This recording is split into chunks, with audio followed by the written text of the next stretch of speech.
Nabuking na may dalang granada ang lalaking sinita sa Caloocan dahil sa paglabag sa batas trapiko. Aminado ang suspect na nakuha sa kanya ang granada pero hindi raw niya ito pagmamay-ari.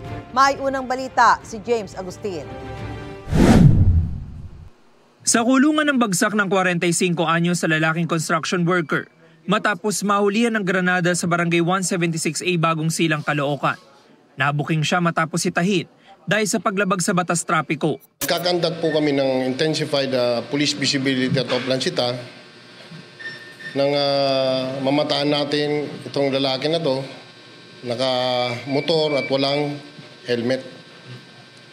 Nang aming sinita, bigla na niya na lang inarurot ang kanyang motor kung saan na-corner natin ito at nang usisain natin, bumungad ang isang granada sa loob ng kanyang bag. Ayon sa pulisya, kompleto ang components sa nakuhang MK2 fragmentation hand grenade na maaari raw sumabog kung nagamit ng sospek. Atin po itong turn over sa EOD upang ma-examine at kami naman ay continuous ang investigation namin upang malaman namin kung saan ito galing at kung saan ito gagamitin. Aminado ang sospek na sa kanya nakuha ang granada pero hindi raw niya ito pagmamay-ari. Pinalitan lang po yun sir ng pisya.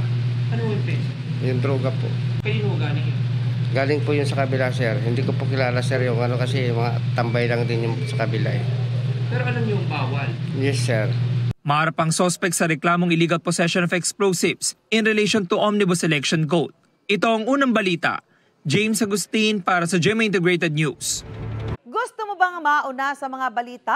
Mag-subscribe na sa GMA Integrated News sa YouTube at tumutok sa unang balita.